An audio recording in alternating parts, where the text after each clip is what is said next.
that's really probably what Carl and I were going to go and do as well. We probably had really thrown heaps at it, and you get to that point, I think, where you're like, oh well, what else is there now to do? We started at 28. This is now several years later for us. We were both sort of thinking, oh, well, we might just actually quit. Hello, everyone, and welcome to another episode of Down Under Paintball. This week I'm sitting down with one half of the Simpson combo, Ben Simpson. I know twins always get roped into everything together, so I wanted to make sure that I gave them their own episode each. Ben's had an amazing career, really matched only by his brother, they've played most events together, but I know that they split up from time to time. So Ben's done something massive for me on the show this week. So in this episode, we talk quite a bit about footage and the importance of footage as a learning tool. So Ben's gone back deep in the archives and actually put together a video for us. So on the audio podcast, fortunately, obviously, you won't be able to see it, but release on Saturday on YouTube and then Sunday on Facebook, you will get to see footage of Ben playing all the way from the start through to modern day. So massive thank you to Ben for putting that together for me, and I hope you all enjoy it. So last but not least, I just want to say a massive shout out to this show's sponsors, all the patrons that I have over on Patreon. So thank you so much for supporting the show. The new ones that we have coming in this week, we have Jono, Amanda, Ben, and also PBHQ. So a huge thank you for all your continued support on the show. And with that, we're going to jump straight into this episode of Down Under Paintball. Okay, I need to find paintball again. If that's the kind of commitment you're going to give, then that's the kind of commitment I want. So I'm sticking. You're listening to Down Under Paintball. I mean, everybody on that team was a veteran. Everybody. This is Will McDonald, and you're listening to Down Under Paintball. It does make it a more interesting sport for the masses. They are doing it better than anyone else, to be honest. Yeah, show other women that might be interested in playing that, hey, you can go out there and you can be successful in this sport. I've got the best seat in the house with some of the best paintball in Australia. And you're listening to Down Under Paintball. I don't enter into the politics. I'm not interested. I'm just trying to, grow the sport, get more people playing paintball. This week we're sitting down with the one half of the Simpson twins. I won't say if it's the better or the worst half, but it's Ben Simpson. G'day, Scotty. How you going? Yeah, good. How are you? Awesome, buddy. Awesome. Surviving COVID as we're returning to normal? Absolutely. Yep. No, everything's starting to really settle back down now, which is awesome. People can start playing paintball. That's the most important thing. So, it's good. Yeah, and most importantly, have you played since COVID's lifted? Have you been back out? I have not. The last time I picked up a paintball gun was months and months and months ago. We had I think it was a training session. I think it was in the last week before full lockdowns and everything happened. So it's been a while, but I've had a decent break in the past and come back without too much problem. So should be fun when we get back out there. Yeah, and it's not like you're lacking experience or anything like that. I don't think you'll forget too much about paintball. It's like riding a bike, Scotty. You know that. Yeah. No, definitely. So where are you calling in from tonight? So I live in Sydney, just not too far from action, as a few people would know. I've been here for about the same time that I've played paintball, actually. Not long after I started playing, I wanted to move house, and I ended up buying a house only about 6 minutes from the field from Action Rouse Hill. Was that planned? Did you move there because of the paintball field? Yes and no. I'd become a little bit obsessed by that stage, but I've always been a hills boy pretty much my whole life. So I was going to live in this general area. I found a place that was pretty close to the field as well, which was a bonus. Yeah, nice. So why don't we stick on that? So how did it all start for you? How did you get into the sport? Yeah, wow. So I would have been 20, probably about 20, maybe 20 or 22 years ago. I was about 18. I'm getting pretty old now. yeah, I just went out for a social day, a bush ball, way back in the day. Had an absolute blast. Got in there. I think they were called like the Terminator packages back then at Action, where it was like a semi-auto, wasn't a pump gun or anything back then. Remote lines. We had an absolute blast. Went out there with Carl and I think it was a couple of family and just a few friends. And we saw that you could, at that point, paintball was a bit of a thing, but it was pretty costly. At that point in time, you couldn't own your own gun. You could buy one, but it would have to stay at the field and what have you. So we, at that stage, we just sort of went, oh, look, it's fun. We might go out and do some sort of social days, but won't get that crazy into it. So sort of we went and we were pretty mad into water skiing and thinking about go-karts and stuff. So yeah, we went and bought go-karts and went sort of go-kart racing and water skiing for the next 10 years and didn't really give paintball another thought. But then we went about 10 years later. I was probably about 27, 28. We went for another social day of paintball and again, had a mad time. Had a bit of a chat to a few people around. That's where we met Ian Tressida. He was the general manager out at Action at that point in time, and super nice guy, as you'd know, Scotty. Oh yeah, he's one of the greats. Yeah, absolutely. So the laws had changed by that stage where you could actually own your gun and take it home. It was pretty bit of weapon and everything still, but you could actually buy one, and the cost had come down drastically. I think back when we looked at it 10 years prior, it was like $5,000 to get a gun, and now it was sort of closer to $2,000 or something like that. So it was much more affordable and could really, it was something that you could sort of get into. So I wasn't actually that really interested to begin with. I was a bit hesitant, and I mean, to be honest, I was probably a bit scared of getting shot. But Carl, he was super keen. The Sup Air was being played at that stage, and it was they had a training day going on when we went out there, and he sort of was like drawn to it. And then the next thing I knew, he'd gone out and he'd gone for a training day, and then he'd gone for another training day, and I think he was jumping in with a few different teams. I thought, shit, he and I have always been super, super competitive.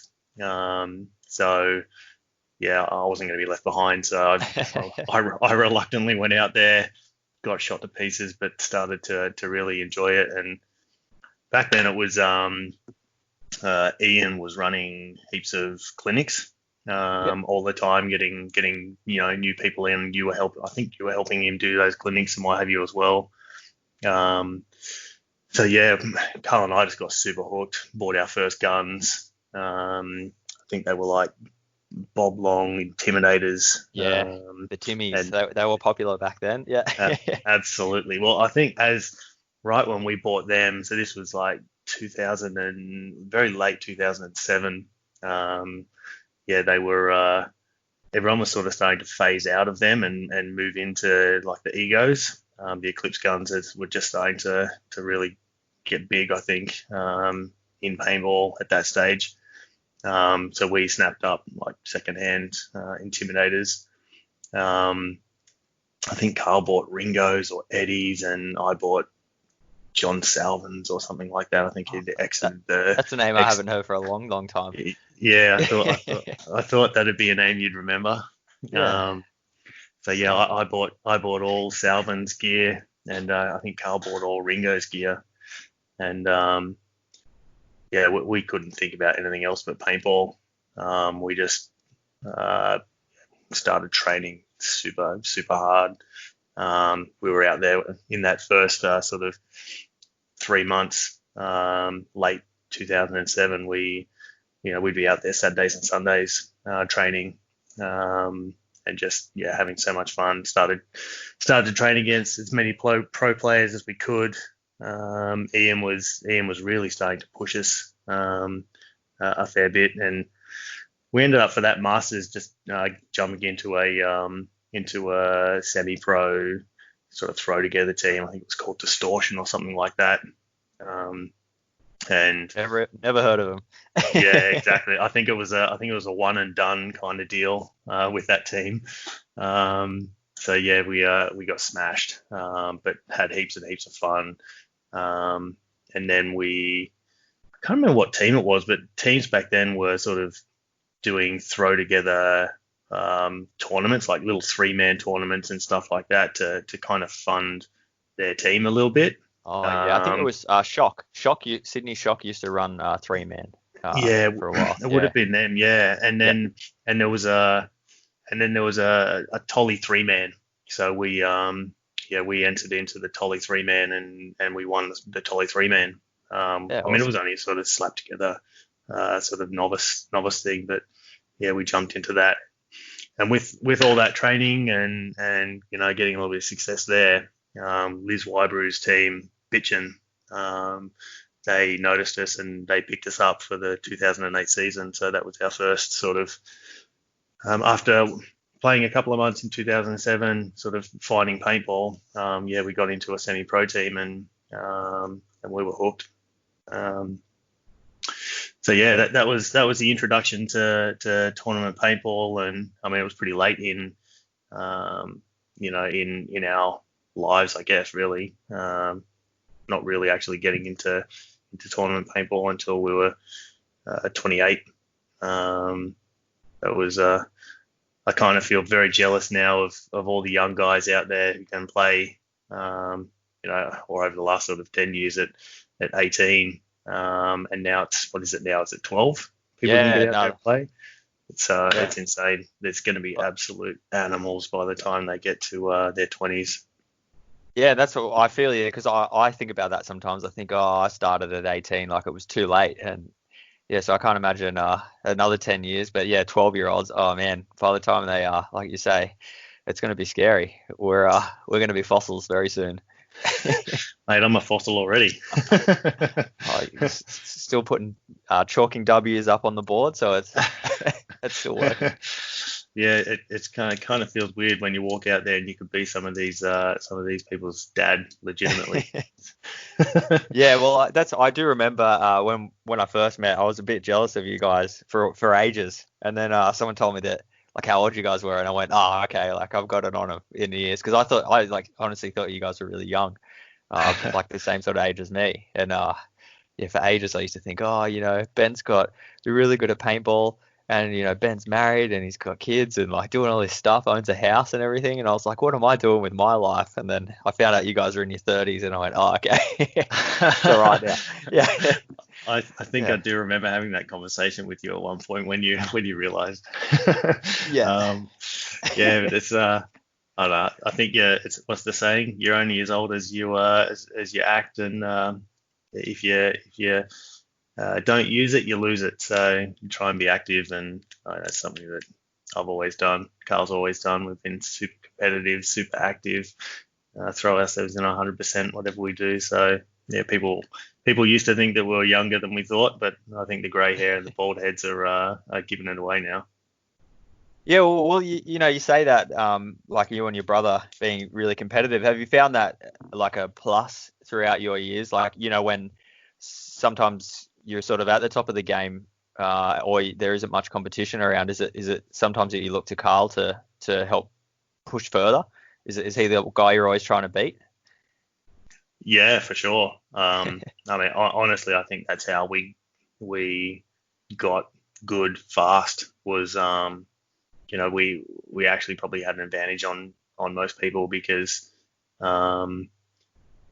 we had each other to go out and train against and to sort of bounce things off and sort of push each other. So, like I said, probably back at that point in time, how much do you reckon people were training? They were probably training at most, probably maybe once a fortnight, once a month. There was lots of people coming up from Canberra and sort of all over the place where, Carl and I, were out there literally every single weekend, sometimes, both days. So I just wanted to be better than him. He just wanted to be better than me.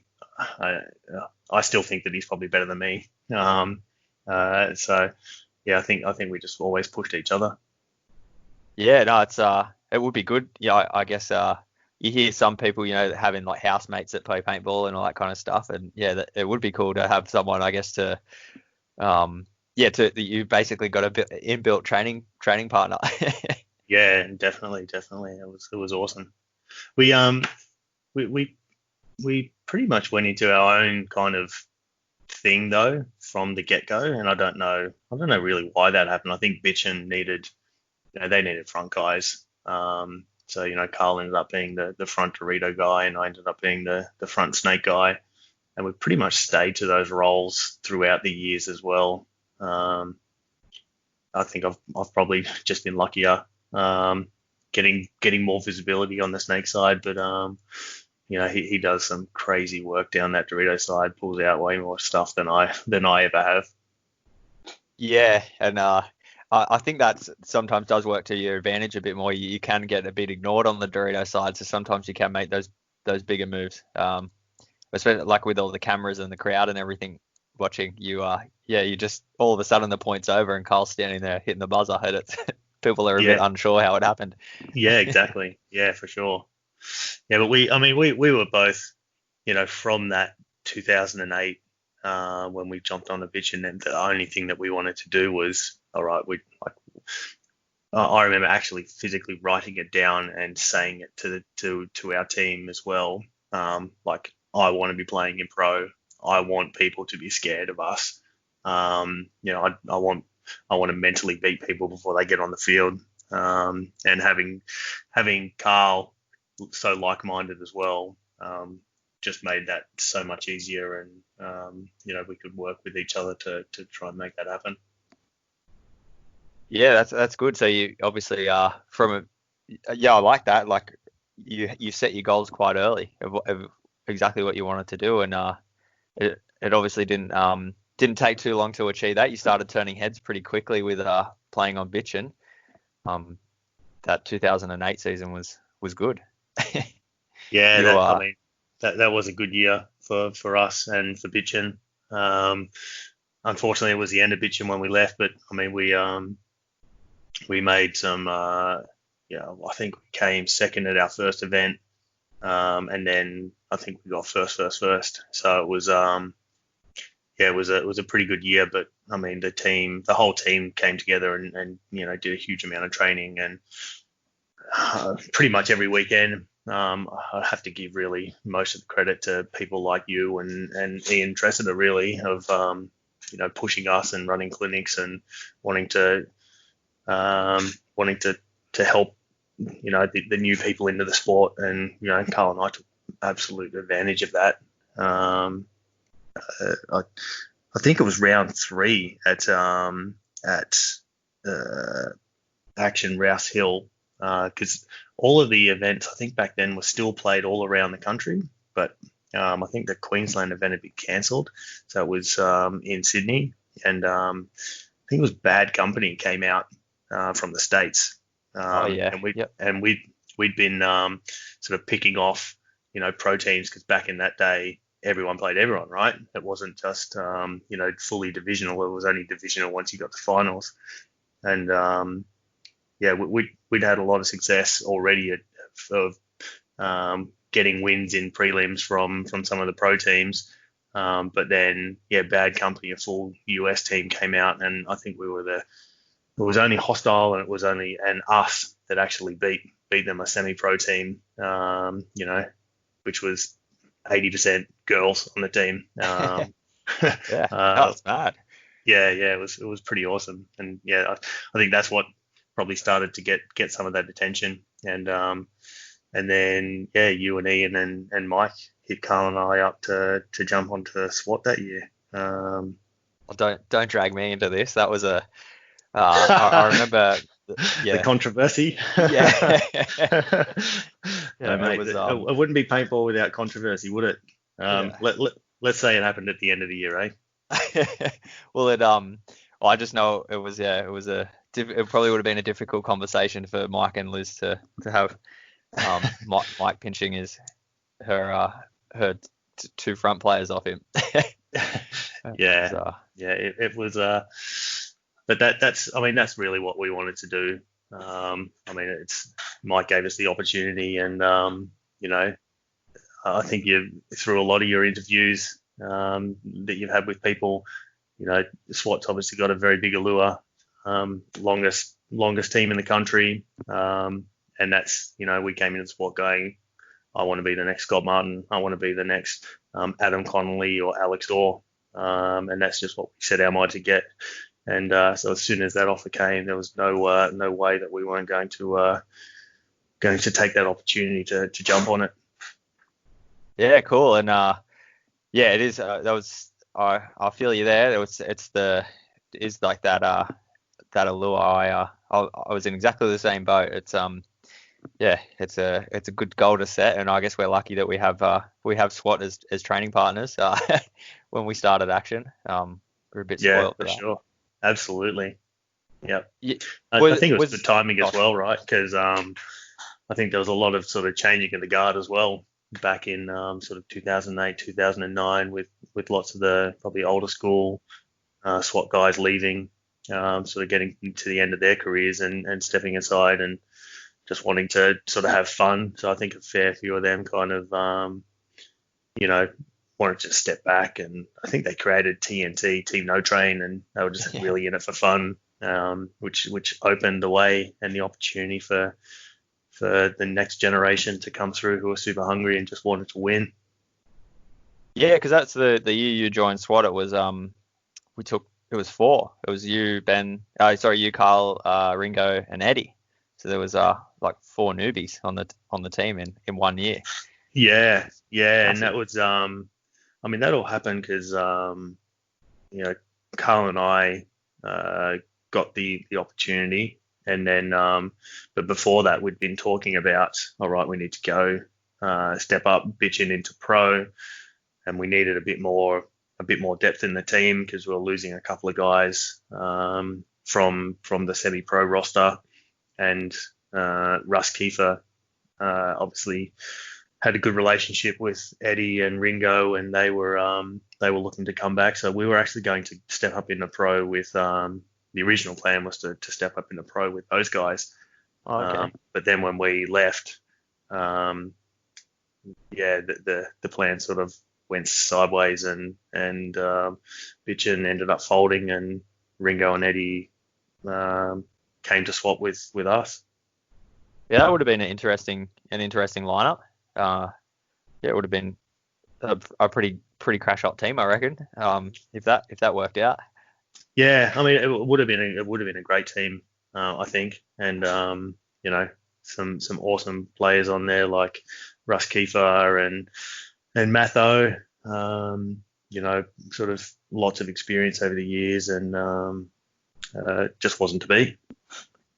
I do remember though at that time with Bitchin, it was sort of when everyone was calling on all the other teams, we used to call them bloken because they started to creep more and more guys into the team.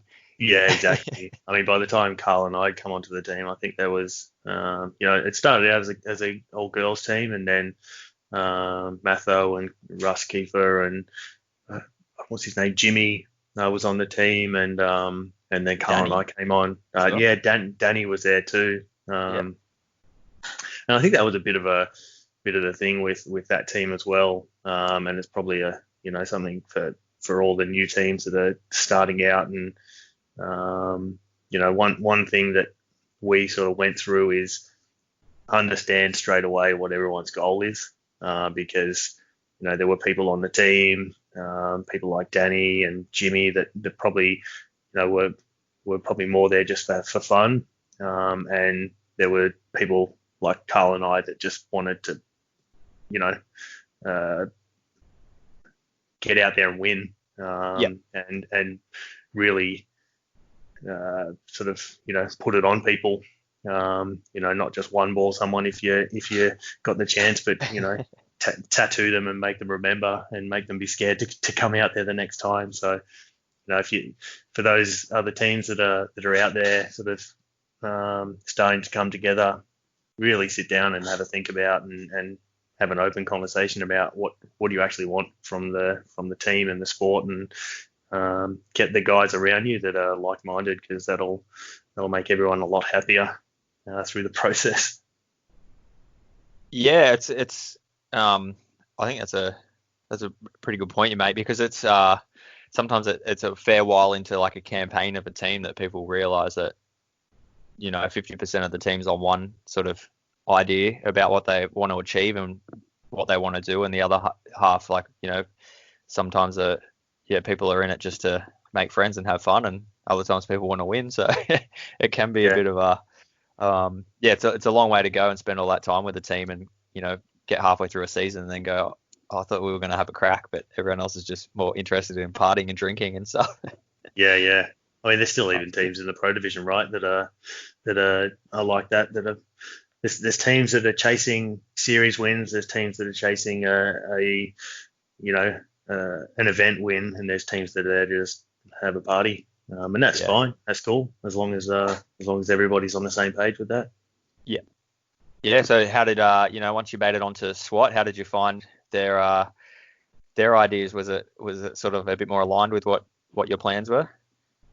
Yeah, I think so. I mean, there was still some people sort of leaving. Cleggy was still playing then, and I think he was sort of wanting to play but sort of stepping out as well. So I mean, there was still sort of the bit of turmoil with lots of new people coming in and things changing around. So the team didn't gel straight away, I would say. I don't know, what was your opinion? Did you think that 4 new guys came coming in that worked really smoothly, or what was your thoughts? Yeah, no, well, like I was, I wasn't until just recently someone reminded me, like, the fights we used to have. Like, me and Adam used to just go so hard at each other, and there was like so much, like, you put all these A-type personalities on a team together, and that's the thing with SWAT is it's not a bunch of guys down at the pub going, let's make a paintball team. It's someone going, you're on my, like, you can join this team and you can join this team. So you sort of have to make it work and get along. And sometimes that, it's like what you and your brother have, wanting to be better than that guy next to you is what sort of drives the team and pushes it harder. But yeah, there was definitely some trialing periods, and like I even found in that 2008 season, it was hard to be. Me and Ian joined the team at the same time, and we came from a team already together and had our ideas, and sometimes they get shot down and you'd think, well, why? And then that's when the arguments would start, and it was good fun. But we got the results in the end, I think. Yeah, I think it was a couple of years of, I certainly came on going, great, yeah, wow, got onto SWAT, this is going to be so easy. Game 1, round 1, up against Apparition. I still remember it, and it was just we got clapped. I was like, what the hell just happened? Oh my god! And then we struggled for the first couple of events in Super Sevens. I think it was only like 3 events a year at that stage, and it was I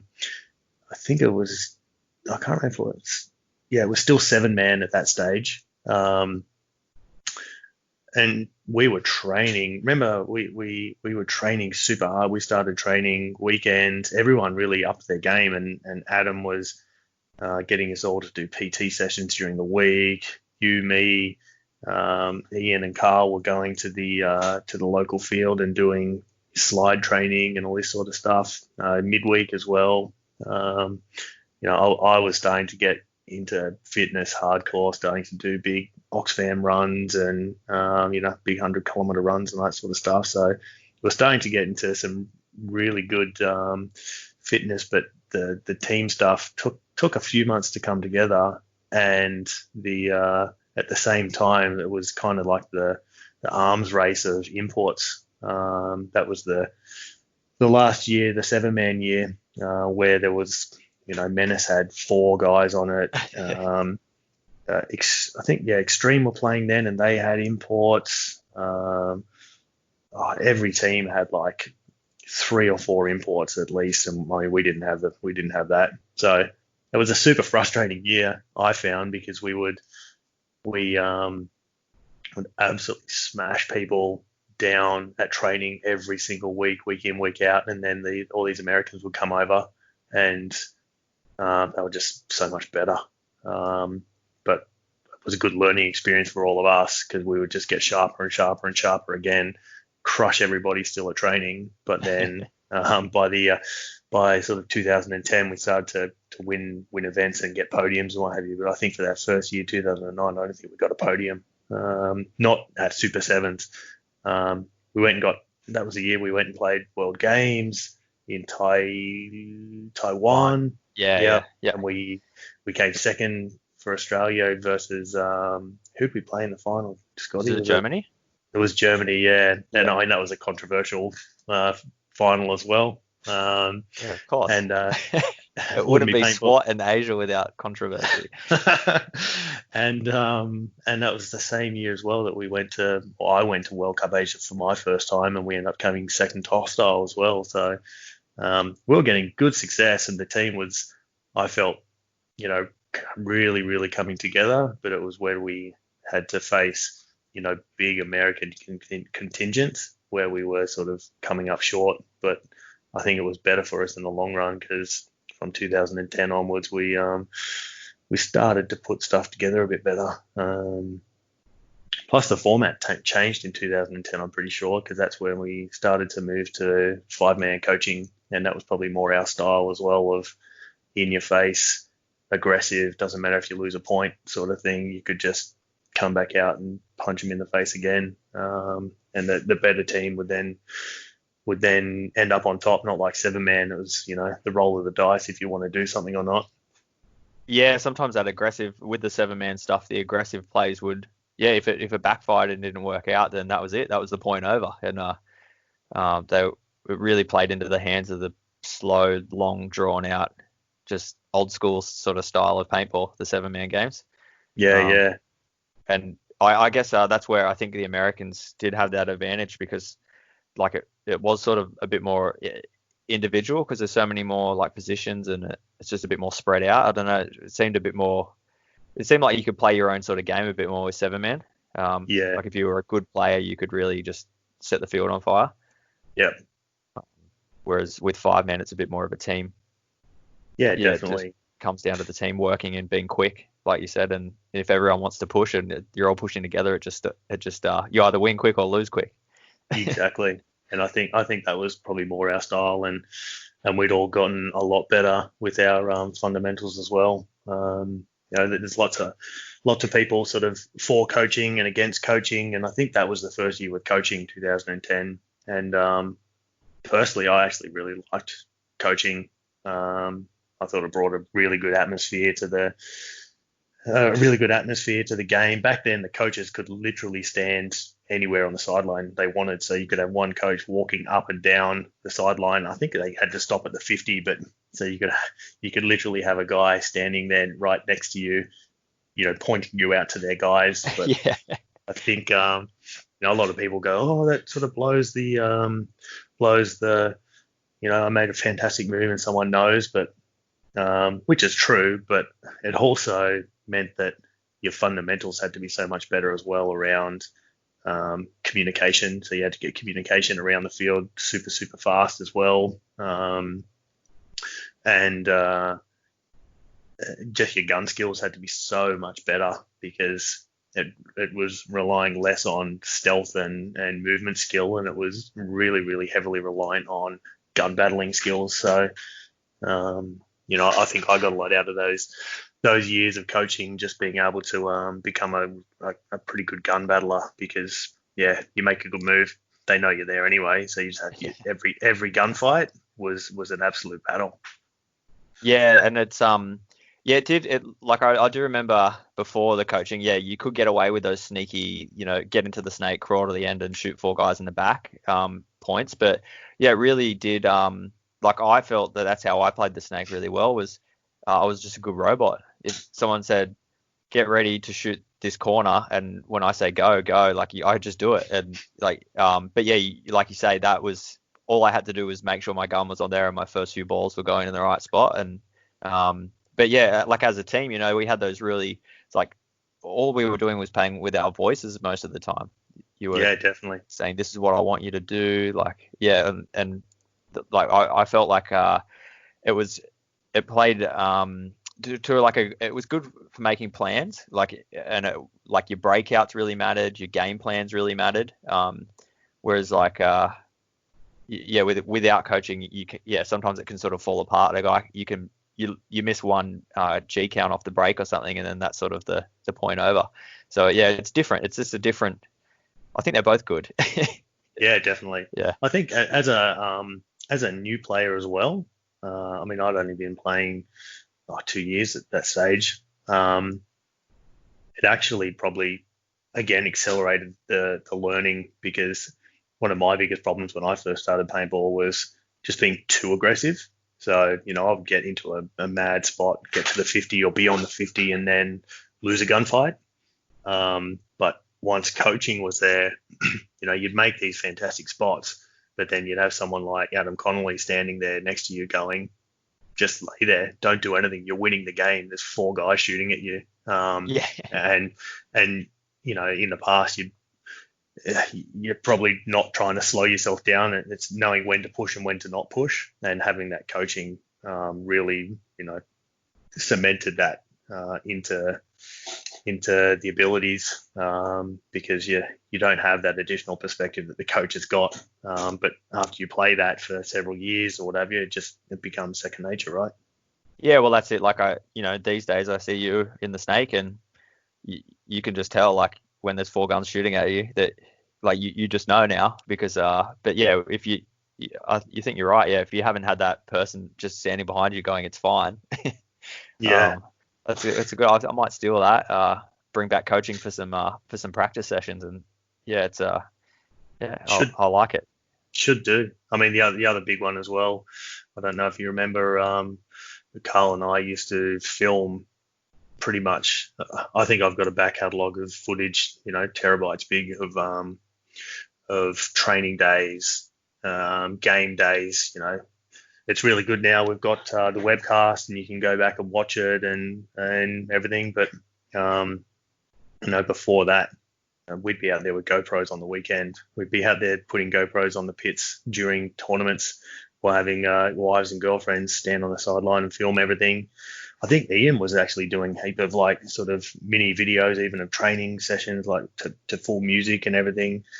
I really liked it because, in the moment, when you're having a game, whether it be training or a real tournament,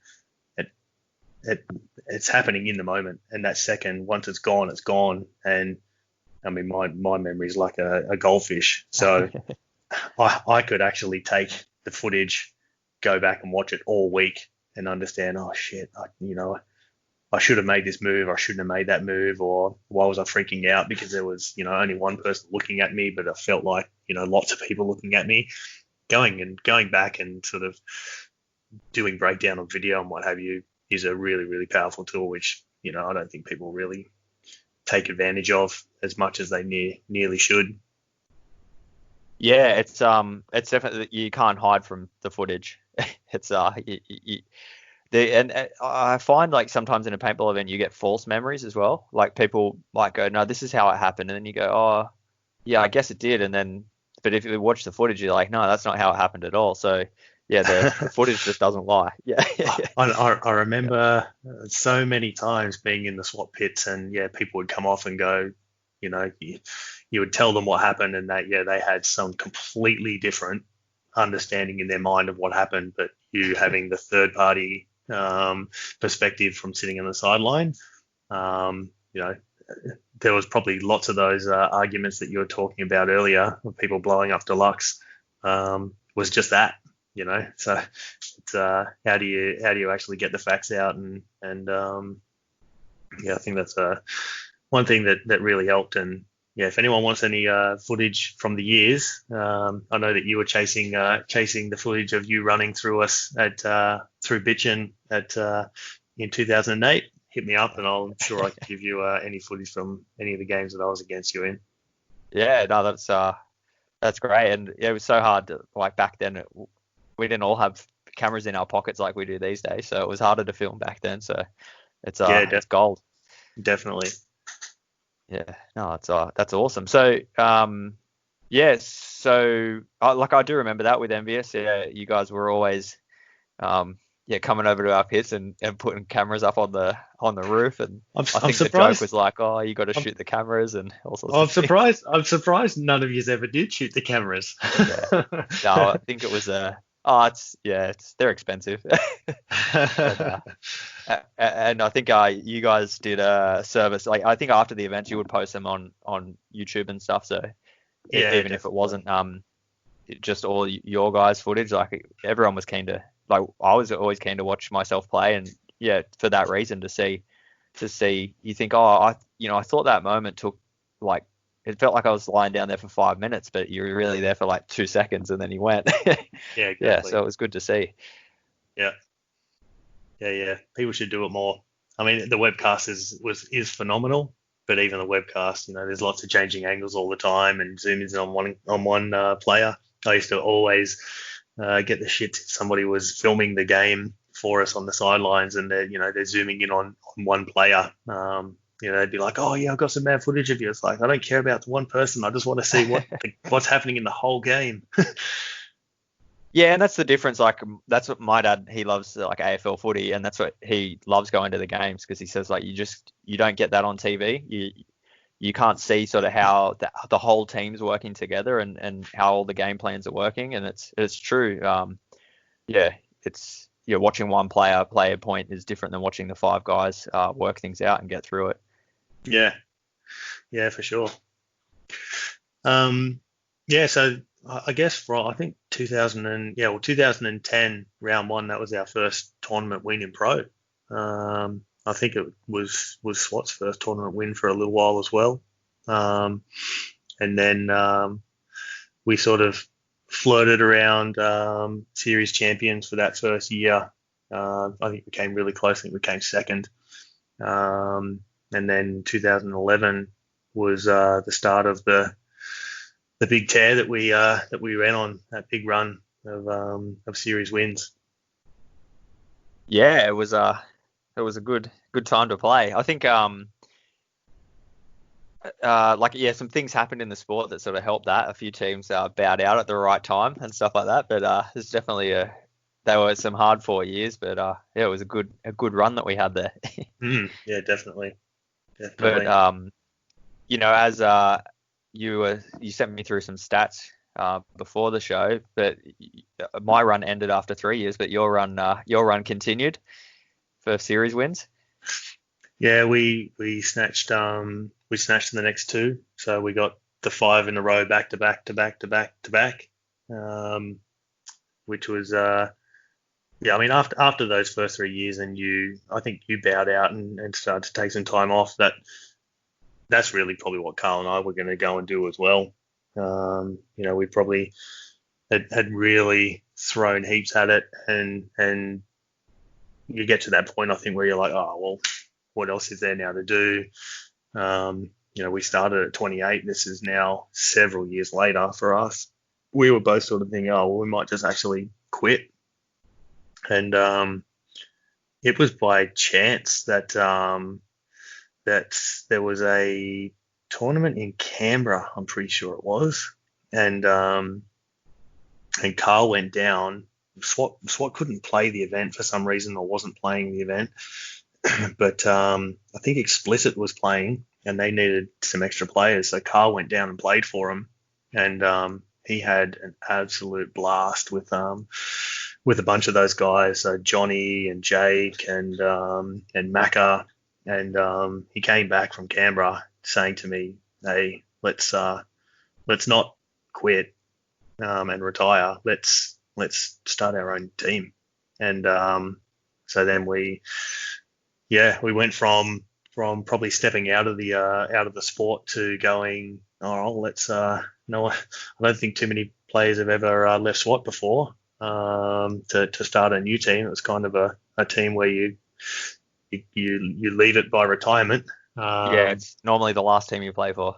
Exactly. I think we were the first sort of two players to ever leave and start up a new team, or leave to go to another team. Not that we weren't grateful for everything we'd done, that we got from SWAT and from Mike and John and the action crew, but we just wanted something different and something new, and sort of running with a new set of guys and putting together the dream team. Because through those last couple of years of SWAT, it was really, you, me, Carl, Alex were probably the starting sort of 4 guys every point in, point out, with an import or some of the other guys jumping in as well. And I know I had lots of conversations with, you and Carl, and going, shit, why don't we, we've won series after series. We could really get any player that we want, and that wasn't going to happen with SWAT. So, that's what the point of Envious was, to take the annual dream team and pluck a bunch of them, and that's what Envious was. A bunch of us guys from SWAT who were on the dream team, a bunch of the guys from Explicit on the dream team, and we brought back Nick Bancroft from retirement, ex-Hostile player. And, it was good to see him back. Always good to see him back. Yeah, he's back now, and the guy's still an absolute machine. It's phenomenal. So that was the birth of Envious. Again, we were all super like-minded guys, not wanting to, we not out drinking when we're meant to be training. We're not out, drinking or partying over the tournament weekend. The whole time, it's really just about how do we get not only a tournament win, but it just, from that point onwards, it was, we just want rings. What do we got to do to get rings? Nobody on that team had a sort of different agenda except for that one purpose. Yeah, no, it's awesome, and it's we touched on it when I was chatting to Macca, but it was something I hadn't seen before. All these guys coming together, like it was, like you say, the dream team. It wasn't like half our team's all left and we're looking for, we're the guys left behind. We just sort of need somewhere to go. Like, you guys all had a purpose and a plan, and you executed it. It was good to see. It was that, I guess, like you say, with SWAT, it did get a bit stale there. And there wasn't really like a big name competition, and it really reignited that. I know Envious and SWAT had some big battles again. It was like the old SWAT and Hostile days, so it was good to have someone to battle against. Yeah, definitely. The old Hostile days, I don't know how that intense rivalry came about, but we used to beat the snot out of each other pretty hard. I remember getting bonus to hell, and I remember you getting bonus to hell multiple times out of your last guy in the snake, and you just absolutely cop it, but we'd give it back to them just as much in spades, really. And when they left, that kind of disappeared a bit, and for those 3 years where SWAT just went on the tear, it kind of felt like we were uncontested to sort of bully on teams. And then once we started up Envious, it created a new big rivalry. I don't really know why. I guess it's always difficult when a few of the guys leave a team and start another team. But that's kind of the way it played out. I've got a huge amount of respect for all the SWAT guys still. Phenomenal players and phenomenal guys. So I think that's sort of how the game works. We all hate each other on the field, but off the field, it's there's not really much to be said about that. And that's sort of how a competition works. It sucks to have like a one-horse race. You don't want to be the only team, and to have someone to actually have good fights against, and always good matches that come down to like that overtime point in the last few minutes and all sorts of things like that. It's always a good hopefully we put on a good show for all the viewers. It was before the webcast, so. Yeah, I know. That's all right. I've got all the GoPro footage. Do you have the footage of me popping my shoulder out? That's it. I do Right. actually. I do have that Right. footage. Yeah. Yeah, I mean, I don't like to see people get hurt, and I've seen you go down, I've seen Plucker go down, and yeah, touch wood. I haven't had any major injury. Oh, Johnny did his shoulder in 2016 as well. Yeah, I'm not a religious guy, but I feel some kind of blessing to have played for 12 years and not had a major blow up like some of the guys have had. Yeah, and it is like, I don't know what like water sports that you said you used to be into water skiing and stuff like that. Like, I don't know what the injury rate is in that, but paintball's a pretty safe sport. You think of the amount of points and that we play over a year, and it's only ever a handful of people get injured, and normally it's through your own fault, diving Yeah. head first into the ground. Definitely Yeah. practice training, Yeah. practice, and you'll minimize getting hurt for sure. Yeah, well, what like would be some key things, like, now looking back on your career, that you would think that, like, you're glad you practiced, like, what, like, if there was a new player, like, what would you be telling them to focus on? Oh, I'm sorry to put you on the spot, but no, that's all right. Just came to I think mind, I mean, it's really all the stuff that you and Ian and people like Adam sort of taught us at the start, and that was just the fundamentals. So you don't need lots of paint to go out and train and learn your basic skills. You need to go out there and learn how to shoot, both-handed, be very ambidextrous, and yeah, if you don't want to get hurt, get comfortable out on the field doing all the things that you're going to have to do on game day. So, train the way that you're going to play. Things like running and gunning, you can do a dry firing, but make sure you have your rate of fire set to what you're going to play with, and have your gun set up. But yeah, just try and focus every time you go out and train. What am I trying to get out of this? If you just go out there to sort of skive off and have fun, and that's probably the difference between the people that just do want to go out there and have fun, and that's cool. But then there's the people that want to go out there and get better, and to the point where they're just going to win and win and win because that's fun. Go out to every single training session with a goal. What do I want to get better at? And that's where the looking at game footage and training footage every week was a thing of, okay, well, I've got to get better at snap shooting. I've got to get better at diving. Why aren't I moving? What's stopping me? Carl always saying stuff like that. Why are you on your knees in that bunker, whereas you should be standing up in that bunker? That's probably the biggest thing that I would, tell anybody. Be your biggest critic, and build with your team a mentality of constructive criticism. People get defensive. It's people shouldn't be getting defensive when someone's telling you, hey, you did this wrong, you did that wrong. And I mean, I look at the envious guys.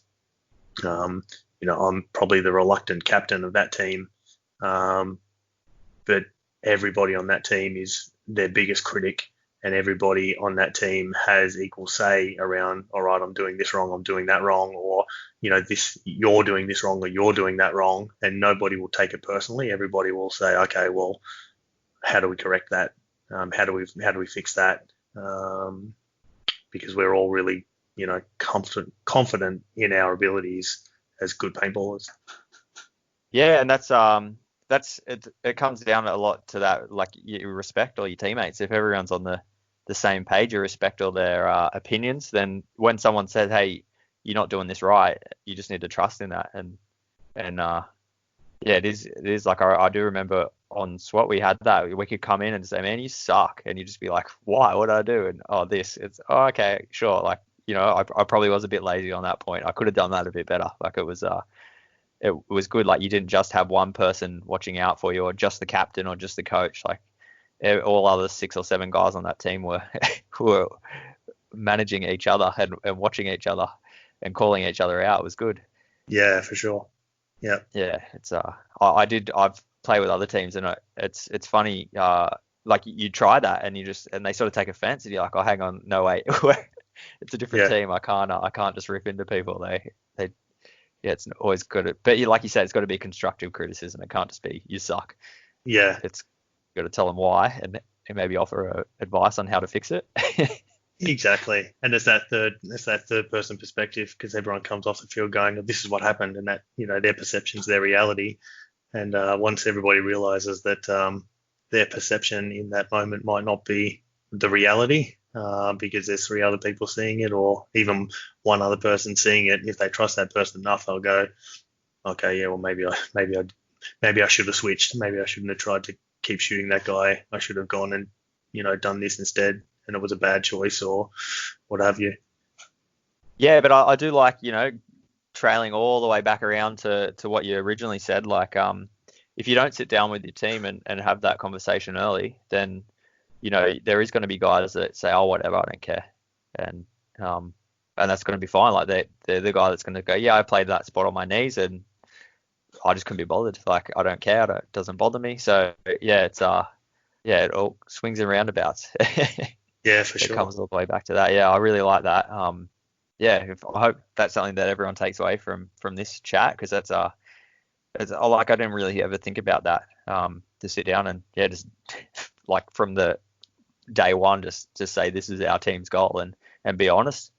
Because 100%. I mean, you look at any high performing team, and outside of paintball, I've sort of run teams and what have you, within a work setting for years and years and years. And the first thing that you need to do is have like a goal, and actually have it written down. What are we trying to achieve? And if you don't have everybody bought into that and have skin in the game, then you'll never succeed. So you need to have that mentality for sure. It's the basic recipe for success, really. Yeah. No. It is. You guys have had it in spades. So we're starting to run a little bit low on time. So we'll. Sure. Yeah. What's the future or current plans for yourself in paintball? How's as COVID starts lifting, what are you looking forward to do for the rest of the year? I just want to see what tournaments. Hopefully Super Sevens starts back up, but I think the year's really a bust at the moment. If there's some sort of just single off events, definitely go and play those. Maybe the NXL will start out with a round or 2 as well. So we play as Envious at NXL, and we've been doing pretty well there. So we want to keep that streak running. For Sevens, the plan is at this stage, still to stay with the Crisis guys and try and secure a series championship with those guys. Just keep it going. I've got 4 more fingers, Scotty, that I need to fill up before I get in my wheelchair. Yeah. What did someone described it as the what is it, like the superhero, like Thanos or whatever it's called? The Infinity Gauntlet. Yeah, that's it. Yeah, I'm not really into that stuff, but everyone always talks. Yeah. You've got one. You've got your own Super Sevens rings. Yeah, it's cool. Will we ever see Envious back out in the Super Sevens pitch? Is that ever a goal, or? Mate, if we got the opportunity, we would be there. If we could get the spot for a full year, then we'd take it. It's really just a matter of Super Sevens, making a spot available from the start of the year, and if that happens, then we'd jump in. Yeah, awesome. That'd be cool to see the green machine back on the field. Yeah, I mean, we'd definitely, if we get it going. We've got the 4 core guys that are still together. Johnny, Carl, Jared, and myself. We got the win last year with Raw, with the Raw boys. So, we're still more than capable of keeping the streak going. We just need the shot. Yeah, no, it's cool, and it is those pro spots are pretty hotly contested these days. There's a lot of semi-pro teams looking to move up, and it's good for the sport having a locked, or just having that many people hungry for the spot, and it's good to know that there's teams like Envious in the wings waiting to snap them up if any teams do falter as well. So yeah, definitely. I'd like to see that. So while I've got you here, is there any sponsors or any shout outs that you'd like to do while you've got the air? Yeah, sure. Gladiator Air have sort of really backed us for the last few years. So shout out to Gladiator Air and their awesome tanks. Crisis sponsors are HK and Lux, and Jared's also sponsored by Dice. So shout out to those guys as well. Thanks for the support over the years. So Jared has a personal sponsorship with Die, is that right? Yeah, so Envious was sponsored by Die for for the first sort of 2 to 3 years, and then we all took a hiatus for a year, took a year off before jumping back into the 2019 season with Raw, and but Jared kept playing, and so he maintained his sponsorship through that time with Die, and they've been very good to him over the years. That's cool.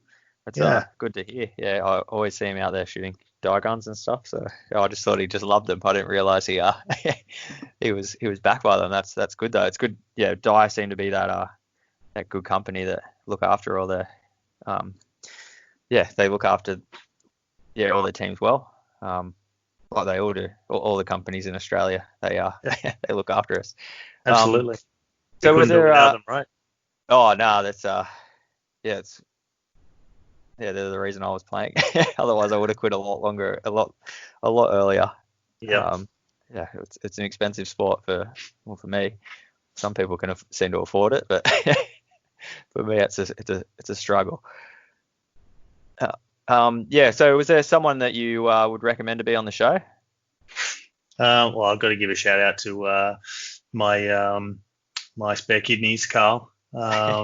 I'd love to hear his perspective of the last 12 years as well. It'd be good to catch that his Dorito side view of it all. But aside from him, probably someone like Chris Austin, who he's come over from Europe, playing over there in a very competitive high level for a long time, and then just to his story and sort of how he sort of compares Australia and Asia to that scene. Yeah, no, it's he's someone that, like, for me, because I sort of had my little break after 2015, and I came back and just this guy was ripping it up on the field, and the more I find out about him, he's definitely had a long paintball career. So yeah, he's it's good. We can call him an Aussie now as well. He's got a Pommy accent. I don't know where he was born, but he's been here long enough, hasn't he? Yeah, that's it. Yeah. Yeah. Oh, awesome. All right. Well, thanks for that, Ben, and definitely get Carl on soon. I know when I asked the question, you said, "Oh, do you want me and Carl on together?" But like I've spent a bit of time with twins in the past and other sports and stuff, and I know you guys always get lumped in together. So I wanted to make sure I gave you your own time, because you guys have to share everything. I've been doing it for 40 years. I'm used to it. I shared a womb with him for 9 months. Yeah, well, hopefully, I'm glad I could, give you your own little space here, your hour on the show, and we'll get Carl on shortly. Thanks, John. Thanks, awesome. Scotty. But I'm sure everyone will still compare it. Yeah, they will.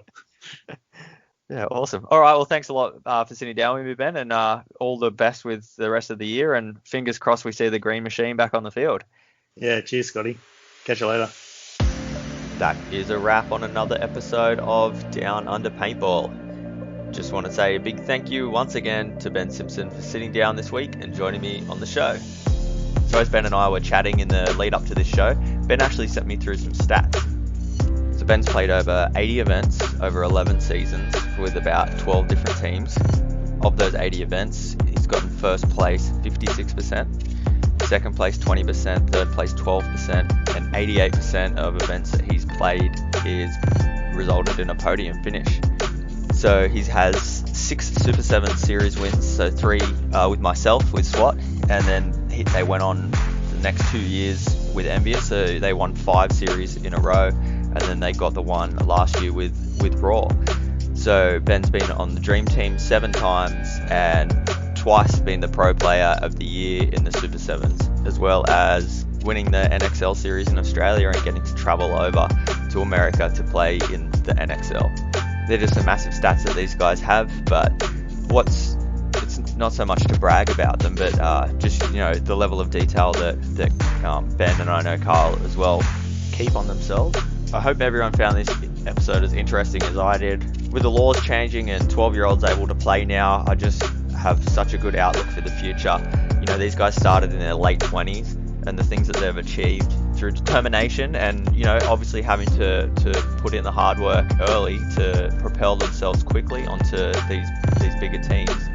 So I just really have high hopes for these guys that are going to be starting at around 12 years old and the things that they can achieve. So I hope that you take away from this episode, if you are a new paintballer, a lot of things that hopefully help propel you, and hopefully I see you crushing fools on the field in the future.